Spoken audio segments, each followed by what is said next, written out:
অবন্তীর সাথে আমাদের কথা হয়েছে, ও কিছুদিন ওখানেই থাক, মন মানসিকতা ভালো হোক, তারপর চলে আসবে। আমি বললাম সেটা আমাকে বললেই তো পারতো। বাবা বলল আচ্ছা শোন। আমি বললাম বলো। বাবা বলল অবন্তীর কোন ফ্রেন্ডের নাকি বিয়ে, যদি ওর হাতে কিছু টাকা দিতি। আমি বললাম তোমাকে কে বললো? বাবা বলল সে নিজেই বলেছে, তোকে নাকি বলতে লজ্জা করছে, তাই আমাকে বলেছে। আমি বললাম আচ্ছা ঠিক আছে, দিয়ে দিব। বাবা বলল বিয়ে তো কয়েকদিন পর, কালকে দিতে পারবি? আমি বললাম আচ্ছা দেখি। তারপর খেয়ে ঘুমিয়ে গেলাম। সকালে কাজে যাওয়ার আগে টিউশনিতে গেলাম, পড়ানোর শেষে টাকাটা অগ্রিম চেয়ে নিলাম। টাকাটা নিয়ে আবার কাজে চলে গেলাম। দুপুরবেলা আমি নামাজ পড়ে বাইরে একটা দোকানে পানির মধ্যে পাউরুটি চুবিয়ে খাচ্ছি। এমন সময় দেখলাম একটা মেয়ে আমার দিকে হা করে তাকিয়ে আছে। ভালো করে খেয়াল করে দেখলাম এটা অবন্তী।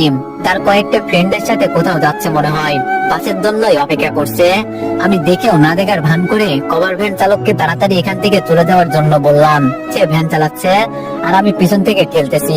রাতের বেলা বাসায় আসলাম, দরজার টোকা দেওয়ার একটু পর দরজা খুলে দেয়। তাকিয়ে দেখি এটা অবন্তী। রীতিমতো একটা টাস্কি খেলাম। কি ব্যাপার, অবন্তীকে আমি নিয়ে আসতে গেলাম, আসলো না, কিন্তু এখন নিজে থেকে এসে হাজির। অবশ্য ভালোই হয়েছে, সে কোনো কথা না বলে চলে গেল। আমি দরজা লাগিয়ে রুমে গেলাম। ফ্রেশ হয়ে এসে সবাই মিলে খেতে বসলাম। খাবার এক পর্যায়ে বাবা বললাম একটা কথা বলার ছিল। আমি বললাম কি কথা? বাবা বলল তোমাদের বিয়ের তো অনেকদিন হয়েছে, এবার অন্তত ভবিষ্যতের কথা কিছু চিন্তা করো। আমি বললাম কি বলছো, কিছুই তো বুঝতেছি না। আম্মু বলল বাসাটা খালি খালি লাগে, আমাদেরও তো ইচ্ছা করে নাতি নাতনির সাথে খেলতে। আম্মুর কথা শুনে আমার গলায় ভাত আটকে গেল। কাটতে শুরু করলাম, মনে মনে বললাম এখনো ফ্লোর থেকে খাটে উঠতে পারিনি। আর আম্মু বাচ্চা চিন্তা করতেছে। আম্মু দিল্লি এখনো বহু দূর, তোমার কপালে নাতি নাই।